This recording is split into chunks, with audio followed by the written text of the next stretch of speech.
할렐루야. 네, 우리 성도님들 화면으로 보시겠지만 또 우리 현장에는 20명이 안 되는 또 예배 준비위원들이 오늘 또 미니 칸타타로 또 준비해서 또 하나님 앞에 찬양을 올려드렸고, 또 이렇게 현장에서 예배를 드리지만 모든 성도님들은 이제 화면에서 영상으로 예배를 드립니다. 그렇지만 우리가 또 그리스도 예수 안에서 한 몸이고 또 하나이기에 영적인 교통에 또 성령의 교통이 있습니다. 그래서 피책 안에 우리가 주님의 오심을 축하하면서 이렇게 인사했으면 좋겠습니다. 메리 크리스마스. 한번 손을 흔드시고, 우리 메리 크리스마스. 오늘은 성탄절입니다. 현장에서 모든 성도님들이 우리 찬양대 전체가 준비한 칸타타를 또 하나님 앞에 올려드리며 영광스러운 예배를 올려드려야 됨에도 불구하고 이 바이러스 전염병이 창궐함으로 인해서 부득불 흩어져서 또 온라인으로 예배를 드리게 되었습니다. 그러나 주님은 이렇게라도 교회가 주님의 오심을 기뻐하면서 드리는 예배를 기쁘게 받으실 줄 믿습니다. 세상은 지금 참 우울한 시간을 보내고 있습니다. 하지만 예수 그리스도 안에 있는 성도는 이렇게 우울한 시간 가운데 함께 고통당하고 있는 우리를 구원하시기 위해서 주님이 오신 것을 우리가 믿고 있기 때문에 또 기뻐할 수 있고 또 즐거워할 수 있는 것입니다. 또 성탄 예배를 통해서 위로받을 자들에게 위로, 그리고 또 치료가 필요한 자들에게 치료의 은혜를, 그리고 소망이 필요한 자들에게는 소망의 은혜가 넘치는, 그래서 주님의 은혜로 모두가 기뻐하는 이 성탄 예배가 되기를 주의 이름으로 축원합니다. 오늘 누가는 본문을 통해서 예수님의 탄생과 관련하여 세 가지를 기록을 했습니다. 첫째는 예수님의 탄생이 역사적인 사실이다라고 하는 것을 기록을 했습니다. 그리고 둘째는 그렇게 오신 예수님은 다윗의 후손으로, 즉 구원자인 메시아로 오셨다라고 기록합니다. 그리고 세 번째, 그렇게 메시아로 오신 예수님이 비천한 자가 되어 오셨다라고 기록을 하고 있습니다. 누가는 예수님이 인간 역사 현장에서 실제로 태어나셨다라고 하는 사실을 당시 시대를 통치했던 통치자들과 그리고 그 시대 상황을 정확하게 기록하는 것을 통해서 드러내었습니다. 누가가 예수님의 탄생이 소설이 아니고 꾸며낸 어떤 기독교가 꾸며낸 이야기가 아니고 인간의 역사 속에 일어났던 실제적인 사건이라는 것을 알리기 위해서 당시 통치했던 통치자 두 사람을 언급했습니다. 첫째 인물은 로마 황제였던 가이사 아구스도고, 두 번째 인물은 수리아 총독이었던 구레네오라고 하는 사람입니다. 가이사 아구스도는요, 원래 이름이 가이우스 옥타비우스라는 사람입니다. 근데 이 사람이 BC 31년에 악티움 해전에서 그의 경쟁자였던 안토니우스와의 해전에서 승리하고 로마의 황제가 됩니다. 그가 황제가 되었을 때 로마의 원로원은 그에게 아구스도라고 하는 칭호를 그에게 주었습니다. 황제가 된 그는 자신을 바로 원로원이 자신에게 준 아구스도라고 하는 칭호를 붙여서 가이사 아구스도라고 불렀습니다. 자기를 그렇게 불렀습니다. 그래서 그 이름이 바로 오늘 누가가 성경에 기록한 것입니다. 로마는 가이사 아구스도의 통치로 평화를 이루게 되었습니다. 그래서 그를 일컬어서 팍스 아구스도 이렇게 불렀습니다. 그러니까 아구스도의 평화 이렇게 불렀죠. 아구스도의 통치로 그 혼란스러웠던 로마에 평화가 주어진 것이죠. 그래서 오늘날 터키 지역인, 당시 아시아 지역이죠. 아시아 지역인 할리카르나수스라고 하는 지역에서 이 아구스도를 찬양하는 비문이 발견됐습니다. 그 비문에 아구스도를 즉 아구스도의 평화, 아구스도의 통치로 평화를 누리게 된 것을 찬양하는 글이 비문에 기록되어 있는데 이렇게 기록되어 있습니다.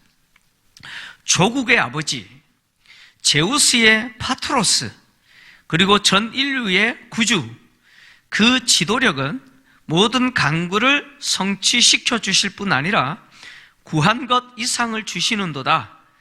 땅과 하늘의 바다에는 평화가 깃들고 도시들이 좋은 감독과 협조와 복지를 통해 번창하는도다. 모든 좋은 것들이 풍성하게 증가하고 열매들을 맺으며 사람들은 미래에 대한 완전한 희망과 현실에 대한 선한 용기로 가득 차 있도다. 지금 아구스도의 평화를 찬양하는 비문의 내용입니다. 아구스도의 통치가 로마의 평화를 가져다 주었고 이 평화를 이 비문에 이렇게 기록한 겁니다. 당시 세상은 가이사 아구스도가 평화를 주는 바로 구원자라고 찬양했습니다. 아구스도가 평화를 주는, 세상에 평화를 주는 구원자라고 이렇게 비문에 적을 정도로 찬양했습니다. 그러나 누가는 아구스도, 가이사 아구스도, 로마의 황제가 세상에 평화를 주는 구원자가 아니고 바로 태어나신 아기 예수님이 진정한 평화를 주는 분이다라고 기록했습니다. 이제 누가복음 2장 14절에 누가가 그렇게 기록할 겁니다. 누가복음 14장 2장 14절을 보면 지극히 높은 곳에서는 하나님께 영광이요 땅에서는 하나님이 기뻐하신 사람들 중에 평화로다라고 하는 선언을 통해서 가이사 아구스도가 평화를 주는 자가 아니고 세상에 진정한 평화를 가져오신 분이 누구냐? 예수님이라고 기록했습니다. 누가가 예수님이 태어나신 시대의 인물이 바로 황제라고 기록한 이후에 또 당시 시대 상황을 또 정확하게 기록했습니다. 당시 시대 상황은 바로 가이사 아구스도가 천하에 호적하라고 영을 열었을 때에 바로 그 환경 속에서 예수님이 태어났다라고 기록했습니다. 가이사 아구스도는요, 자신이 통치하는 속주에 대한 지배력을 강화하고 그리고 재정 확충을 목적으로 자신이 통치하는 전 세계에 인구조사를 명령했습니다. 이 인구조사는 로마가 지배하는 모든 세상에 동시적으로 진행된 것은 아닙니다. 동시적으로 진행된 것은 아니지만 가이사 아구스도는요, 자신의 통치 수단으로 이 인구조사를 굉장히 중요하게 여겼습니다. 그래서 이 인구조사는 로마가 지배하는 모든 세상에 다 진행이 되었습니다. 바로 이렇게 가이사 아구스도가 천하에 인구조사하고 있는 그때에 통치 수단으로 인구조사하는 그때에 누가 태어나셨느냐? 예수님이 태어나셨다라고 기록했습니다. 그 다음에 누가가 예수님이 실제 역사 속에 태어나신 분이라고 알리기 위해서 제시한 인물이 바로 수리아 총독이었던 구레뇨입니다. 성경에 등장하는 구레뇨는요, 원래 본명이 퓨블리우스 술피키우스 퀴리니우스라는 사람입니다. 이름이 왜 이렇게 어려운지. 이 사람이 바로 구레뇨입니다. 그는 AD 6년부터 수년간 수리아 지역 총독으로 지냈습니다. 역사적인 인물입니다. 누가가 구레뇨가 수리아 총독이 되었을 때 처음, 그러니까 이 호적이 구레뇨가 수리아 총독 되었을 때 처음 한 것이다. 구레뇨가 수리아 총독으로 부임해서 첫 번째 한 것이다. 이렇게 기록했죠. 그래서 예수님이 그때 태어난 것처럼 누가가 기록했습니다. 구레뇨가 수리아 총독 된 시기는 AD 6년입니다. 그러니까 마치 누가가 지금 예수님이 AD 6년경에 태어났다 이렇게 기록한 것처럼 보입니다. 근데 실제로 예수님이 태어난 시대는 BC 4년에서 BC 7년경의 어느 시점이라고 추정합니다. 그러니까 누가가 AD 6년에 구레네가 수리아 총독으로 부임해서 첫 번째 호적할 때 예수님 태어난 것처럼 기록했기 때문에 예수님이 AD 6년경에 태어났다라고 말하는 것처럼 보여요. 그러면 실제로 예수님이 태어난 시점이 BC 4년에서 7년경 어느 시점입니다. 그러면 누가가 틀렸다라고 생각할 수 있잖아요. 근데 누가가 틀린 것이 아닙니다. 누가가 지금 이 호직이 구레네가 수리아 총독이 되었을 때 처음 한 것이다 이렇게 표현했는데, 이 처음이라고 하는 이 단어가요, 헬라어 프로토스라고 하는 단어인데, 이 단어랑은 이전에라는 뜻을 갖고 있습니다. 그러니까 전에라는 뜻이 있어요. 처음이라고 번역될 수도 있지만 이전에라고도 번역될 수가 있는 단어입니다. 그러니까 지금 구레네가 수리아 총독 되기 이전에 한 인구조사 때 예수님이 태어났다 이렇게 볼 수도 있습니다. 더구나 누가는요, 이 구레네가 수리아 총독이 되었을 때 실시한 인구조사, AD 6년에 인구조사를 했는데, 이 AD 6년에 인구조사했을 때 드다라고 하는 사람이 반란을 일으켰습니다. 그 이야기를 사도행전 5장에 기록해 두었습니다. 그러니까 누가는 구레네가 AD 6년에 수리아 총독이 되었을 때 인구조사했던 그것을 사도행전에 기록했어요. 사도행전을 누가가 기록했잖아요. 그러니까 누가가 사도행전에 AD 6년에 있었던 인구조사를 기록했다면 예수님이 태어났을 때 인구조사한 이것은 AD 6년에 행한 인구조사가 아니라는 사실을 누가 알고 있어요? 누가가 너무 잘 알고 있다는 거예요. 두 인구조사는 다르다는 거예요. 누가가 알고 있어요. 모르는 게 아니에요. 누가가 혼동한 게 아니에요. 그러면 역사적으로 우리가 지금 알 수 없는 인구조사를 예수님이 태어난 그 시점에 했다는 이야기죠. 했다는 이야기입니다. 그래서 학자들 중에는 실제로 구레네가 비록 수리아 지역 총독은 아니었지만 총독에 버금가는 행정관으로서 예수님이 태어날 당시 팔레스타인을 중심으로 한 그 수리아 지역의 인구조사의 책임자였다라고 말하는 분들도 있습니다. 그러니까 구레네가 인구조사를 한 번만 한 것이 아니고 두 번 했을 수 있죠. 그래서 누가가 처음 한 것이다 이렇게 표현했습니다. 처음 했다라고 하는 말은 최소한 두 번 이상의 인구조사 가운데 첫 번째다, 그런 이야기 아닙니까? 그렇지 않습니까? 그러니까 구레네가 최소한 두 번 이상의 인구조사를 하는 책임자였는데 첫 번째 인구조사했을 때 예수님이 태어났다, 이런 쪽으로 바라볼 수도 있습니다. 중요한 것은 뭐냐면 우리는 잘 모르지만 그 시대적인 상황 누가는 너무 잘 알잖아요. 그렇게 잘하는 누가가 지금 예수님이 태어났을 때 호적 조사할 때 태어났다는 겁니다. 그리고 구레네라고 하는 역사적인 실제적인 인물을 분명하게 그 호적 조사의 책임자였다고 기록한 것이죠. 이것은 예수님이 실제로 인간 역사에 태어나신 분이다라고 하는 사실을 정확하게 이야기한 것입니다. 누가는 예수님의 탄생은 비록 성령으로 동정녀의 몸을 통해서 태어나셨지만 그 태어나심이 역사적인 실제적으로 일어났던 일이다라고 기록했죠. 예수님의 탄생이 인류 역사에 일어난 실제적인 사건이 아니라면 우리의 믿음은요, 한순간에 물거품이 되어버립니다. 예수가 우리를 구원하시는 분이라고 하는 사실을 믿고 있는 우리는 결국 예수님이 실제 태어나지 않으셨다면 실제로 일어나지 않는 일을 일어난 일처럼 믿고 있는 자들이죠.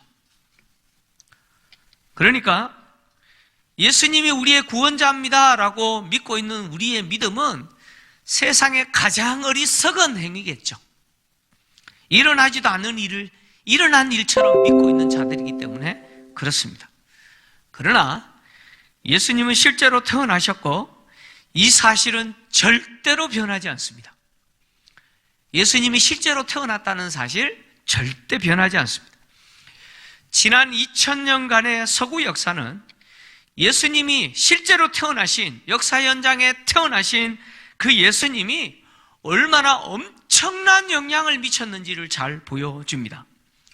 지난 2000년간의 서구 역사 중에 예수님의 영향력을 지워버리면 서구 역사가 다 지워집니다. 다시 말씀드립니다. 지난 2000년의 서양 역사, 서구 역사 가운데 예수님이 미친 영향력을 지워버리면 서구 역사 자체가 다 지워져 버려요. 그래서 인류의 역사의 중심이 누구냐? 바로 예수 그리스도입니다. 우리가 인류의 역사를 어떻게 구분하냐? 기원전, 기원후라고 구분하잖아요. 기원전을 BC라고 부르고, 기원전을 BC라고 부르고, 기원후를 AD라고 부르잖아요. BC, AD라는 말이 바로 예수님이 중심이라는 말입니다. 바로 BC는 Before Christ, 예수님 오시기 전이라는 뜻이고, AD라고 하는 말은 아노 도미니라는 라틴어입니다. 바로 주님의 해라는 뜻이죠. 주님 오신 이후라는 뜻입니다. 그러니까 지금 인류의 역사를 예수님이 오시기 전과 오신 후, 기원전, 기원후로 구분하는 것은 예수님이 역사의 중심이라는 것이죠. 그래서 역사라는 영어 단어 히스토리라는 단어를 어떤 사람은 그렇게까지 해석하잖아요. 히스토리, 그의 이야기라고, 바로 예수의 이야기라고 설명하기도 합니다. 우리는 인류의 역사가 예수님을 중심으로 진행되고 있음을 믿습니다. 인류의 역사의 시작과 진행과 끝이 예수님의 오심과 다시 오심을 통해서 결정됩니다. 우리는 그것을 믿습니다. 누가는 이렇게 예수님이 인류 역사 현장에 실제로 오셨다라고 기록한 이후에 그렇게 실제로 오신 예수님이 누구냐? 다윗의 후손으로 오신 메시아라고 이야기합니다. 누가는 예수님의 아버지인 요셉이 다윗의 집 족속이라고 이야기하죠. 다윗의 집 사람이라고 이야기합니다. 그래서 고향인 다윗의 동네인 베들레헴으로 갈릴리에서 호적하기 위해서 다윗의 동네인 베들레헴으로 약혼한, 이미 잉태한 마리아와 함께 갔다고 했습니다. 성경은요, 특히 구약 성경은 다윗의 동네인 베들레헴에서 바로 하나님이 보내시는 이스라엘을 다스릴 자로서 메시아가 오실 것이라고 미가 선지자를 통해서 예언했습니다. 그래서 미가서 5장 2절을 보면 하나님이 미가 선지자를 통해서 이렇게 메시아의 오심을 예언했는데, 베들레헴 에브라다야, 너는 유다 족속 중에 작을지라도 이스라엘을 다스릴 자가 내게로 나올 것이라. 그의 근본은 상고의 영원에 있느니라. 이스라엘을 다스릴 자가 오시는데 그분이 베들레헴에서 태어나실 거라는 겁니다. 그런데 그분의 근본이 어디냐? 상고의 영원이다. 이 상고라는 말은 고대라는 뜻입니다. 아주 오래전에 처음부터 존재하셨던 분인 거죠. 처음부터 존재하신 분이요, 영원히 존재하시는 분이다. 이분이 누구냐? 베들레헴에 태어나실 메시아라고 예고합니다. 바로 미가 선지자가 예언한 것처럼 바로 예수님이 베들레헴의 다윗의 동네, 다윗의 후손으로 오신 것이죠. 자, 예수님이 역사 현장에 실제로 태어나셨는데 그가 다윗의 후손으로 오시지 않았어요. 그러면 아무런 유익이 없어요, 우리에게. 예수님이 역사 현장에 실제로 태어나셨지만 다윗의 후손이 아니시라면 우리에게는 아무런 의미가 없습니다. 그러나 태어나신 예수님이 다윗의 후손으로 오셨기에 바로 구약 성경을 통해서 하나님이 예언하셨고 하나님이 보내시겠다고 약속하신 바로 그 메시아가 예수님인 것이죠.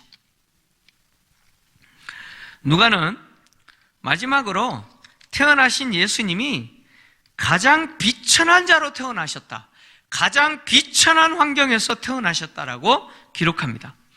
누가는 태어나신 예수님이 여관에 있을 곳이 없어서 강보에 쌓여서 짐승의 먹이통인 구유에 누이셨다, 이렇게 기록했습니다. 강보에 쌓인 예수님이요, 수천만 원짜리 또는 수백만 원짜리 아기 침대에 누우신 게 아니에요. 짐승의 먹이통인 구유에 누우셨어요. 예수님 당시 사람들 중에 어쩌면 인류 역사 가운데 가장 비천한 사람들조차도 경험하지 못하는 환경에서 태어났습니다.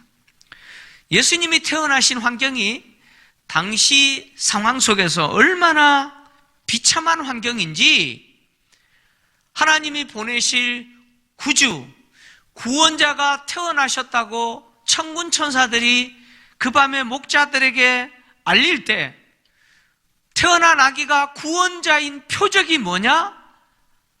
강보에 쌓여서 구유에 누워 있는 것이 표적이라고 했습니다.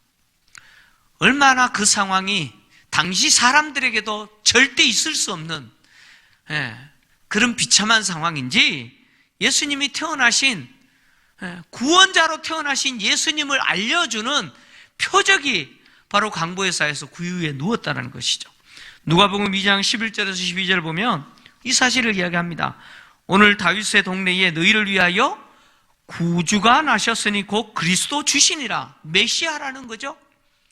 메시아가 태어나셨는데, 구원자가 태어나셨는데 다윗의 동네에 태어나셨다는 거죠. 12절에 너희가 가서 강보에 쌓여 구유에 누워있는 아기를 보리니 이것이 너희에게 표적이니라. 당시 사람들 중에 너무 가난한 사람들은 아이를 태어나면 구유에 누웠다, 뭐 그러면 표적이 되겠어요? 표적이 되겠습니까? 근데 아무도 그런 사람이 없어요. 얼마나 비참한 환경인지 예수님이 구원자이심을 드러내는 사인이, 표적이 바로 이것이었습니다. 그래서 바울은 이렇게 낮아지신, 비천한 자가 되신 주님의 낮아지심을 빌립보서 2장 6절과 8절을 통해서 이렇게 기록했죠. 우리 성도님들 같이 읽겠습니다. 화면을 보시고 시작. 그는 근본 하나님의 본체시나 하나님과 동등됨을 취할 것으로 여기지 아니하시고 오히려 자기를 비워 종의 형체를 가지사 사람들과 같이 되셨고 사람의 모양으로 나타나사 자기를 낮추시고 죽기까지 복종하셨으니 그 십자가에 죽으심이라. 아멘. 근본 하나님의 본체시, 하나님과 동등되신 분이에요. 근데 하나님과 동등됨을 취할 것으로 여기지 아니하시고 자기를 비우셔서 종의 형체로 사람이 되어 오셨어요. 사람이 되어 오셨는데 사람보다 더 비참한 환경, 가장 낮은 자로 오신 것이죠. 그리고 죽기까지 복종하셨습니다. 예수님은요, 말씀으로 세상을 창조하신 창조주십니다. 창조주세요. 죄인인 인간이 바라볼 수 없는 영광을 가지신 분이에요. 근데 그렇게 창조주시면서 죄인이 볼 수 없는 그 찬란한 영광을 가지신 그분이 피조물이 되어 인간이 되신 거죠. 인간이 되신 것도 비참한데 어떤 인간도 경험하지 못하는 짐승의 우리에서, 그리고 짐승의 먹이통인 구유에 누우셨습니다. 주님은 왜 인간으로 오신 것도 모자라서 가장 비참한, 그 비천한 환경에 태어나셨을까요? 1914년 10월에 토마스 모트 오스본이라는 사람이, 토마스 모트 오스본이라는 사람이요, 뉴욕 주지사 술저의 주 교도소 개혁위원으로 임명이 됩니다. 그러니까 당시 뉴욕 주지사가 술제라는 사람인데, 이 사람이 뉴욕 북부에 있는 교도소입니다. 5번 교도소의 죄수들의 또 인권이나 이런 것들을 개선할 목적으로 교도소 개혁위원으로 누구를 임명했느냐? 토마스 모트 오스본이라는 사람을 임명한 거예요. 그래서 이 오스본이 죄수들의 형편, 그 죄수들의 그 상황을, 그 인권 개선해야 될 역할이기 때문에 죄수들의 상황을 알아보기 위해서 무엇을 결정하냐면 자신이 직접 죄수가 되어서 감방 생활을 해보기로 결정을 합니다. 그래서 그는요, 교도소로 들어가 다른 모든 죄수들처럼 똑같이 했습니다. 제일 먼저 하는 게 사진을 찍죠. 사진을 찍고요, 지문을 채취하고요, 그리고 소지품을 받아요. 그리고 또 죄수복을 입어요. 그리고 감방으로 호송당합니다. 호송되었어요. 그가 있었던 감방은요, 당시 감방의 크기인데 폭이 1.2m, 길이가 2.3m, 높이가 2.3m였다고 합니다. 오스본과 당시 그 교도소에 수감되어 있는 죄수 1329명이 수감되어 있는데, 이 죄수들과 오스본의 차이는 딱 한 가지죠. 유일한 차이는 뭐냐? 자유였습니다. 죄수들은 마음대로 교도소에서 나오고 싶어도 나오지 못하죠. 그러나 오스본은요, 언제든지 마음만 먹으면 그 감옥에서 나올 수가 있었습니다.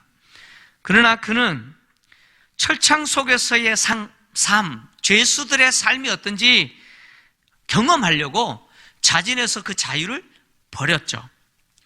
다른 죄수자들과 똑같이 축축하고 외풍이 있는 그 감방에서 잤습니다.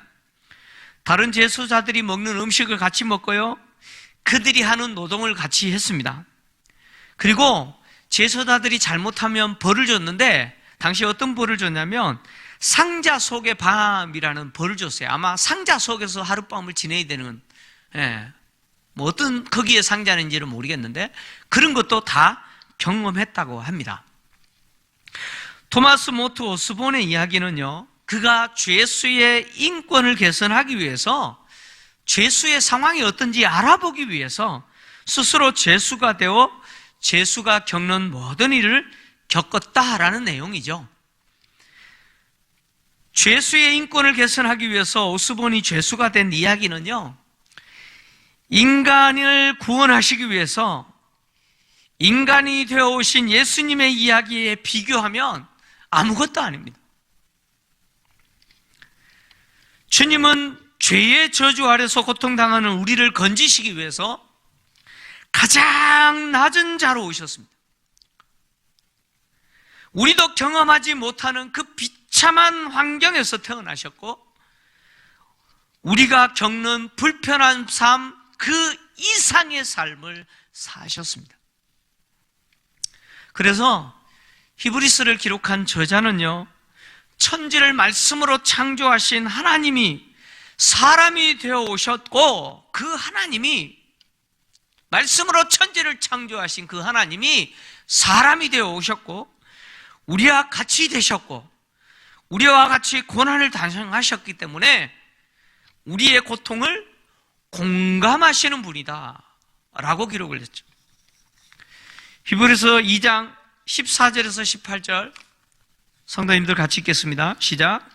자녀들은 혈과 육에 속하였음에 그도 또한 같은 모양으로 혈과 육을 함께 지니심은 죽음을 통하여 죽음의 세력을 잡은 자 곧 마귀를 멸하시며 또 죽기를 무서워함으로 한평생 매여 종로로 타는 모든 자들을 놓아주려 하심이니, 이는 확실히 천사들을 붙들어 주려 하심이 아니요 오직 아브라함의 자손들을 붙들어 주려 하심이라. 그러므로 그가 범사에 형제들과 같이 되심이 마땅하도다. 이는 하나님의 일에 자비하고 신실한 대제사장이 되어 백성의 죄를 속량하려 하심이라. 그가 시험을 받아 고난을 당하신즉 시험 받는 자들을 능히 도우실 수 있느니라. 아멘. 히브리서 4장 15절에서 16절 또 같이 읽겠습니다. 시작. 우리에게 있는 대제사장은 우리의 연약함을 동정하지 못하실 리가 아니요 모든 일에 우리와 똑같이 시험을 받으시니로되 죄는 없으시니라. 그러므로 우리는 긍휼하심을 받고 때를 따라 돕는 은혜를 얻기 위하여 은혜의 보좌 앞에 담대히 나아갈 것이니라. 아멘. 주님은 우리보다 비참한 환경에서 태어나셨고 우리가 겪고 있는 이 힘든 육체의 삶과 비교할 수 없이 어려운 시간들을 사셨습니다. 그렇기 때문에 주님은 우리와 똑같은 그 고난을 당하셨고 우리의 상황을 다 겪으셨기 때문에 우리를 공감하시는 분이라는 거예요. 우리를 능히 도와주실 수 있는 분이라는 거예요. 그래서 은혜의 보좌 앞으로 담대히 나아가는 자들에게 그 사람의 형편을 아시고 위로받을 자들에게 위로를, 소망이 필요한 자들에게 소망, 은혜가 필요한 자들에게 은혜를, 문제 해결이 필요한 자들에게 문제 해결을, 건강이 필요한 자들에게 건강을 능히 주실 수 있는 분이 누구라는 거예요? 바로 우리의 대제사장 되신, 바로 아기 예수로 오신 예수 그리스도라고 이야기합니다. 주님은 코로나 전염병 재난 때문에 우리가 겪고 있는 이 고통 압니다. 우리가 지나고 있는 이 어둠의 터널 주님 잘 아세요. 주님은 우리를 돕기 위해서 우리보다 더 낮은 자리로 오셨습니다. 우리를 돕기 위해서, 우리를 섬겨주시기 위해서 더 낮은 자리로 오셨습니다. 그래서 누구든지 은혜의 보좌 앞으로 나아가는 자들에게 주님은 은혜를 주시고 도와주시고 동정해 주시는 분이심을 믿습니다. 우리는 우리보다 낮아지신 주님을 보아야 합니다. 우리보다 낮아지신 주님을 보아야 돼요. 주님은 높은 곳에 계시지 않아요. 물론 지금은 하나님 우편에 계시지만 주님은 이 땅에 오셨을 때 높은 곳에 계시지 않으셨어요. 우리가 높은 곳을 쳐다보면 그곳에 주님 계시지 않아요. 교회가 높은 곳 쳐다보면 그곳에 주님 계시지 않아요. 교회가 쳐다보아야 될 곳, 성도들이 바라보아야 될 것은 높은 곳이 아니에요. 우리보다 더 낮은 곳이에요. 교회와 성도들은 세상에서 가장 어두운 곳을 보아야 되고 가장 낮은 곳을 보아야 합니다. 우리의 눈이 항상 그곳을 향해야 됩니다. 왜요? 그곳에서 주님을 만날 수가 있습니다. 은혜의 보좌 앞으로 담대하게 나아가는 자들에게 은혜를 주시고 위로를 주시고 소망을 주시는 주님이 가장 낮은 곳에 오셨어요. 가장 낮은 곳에 오신 그 주님을 바라보면서 은혜의 보좌 앞으로 담대히 나아가 주님의 위로와 은혜와 소망을 바라는 자들에게 이번 성탄을 통해서 주님이 넘치는 위로와 은혜와 소망을 주시기를 주의 이름으로 축원합니다.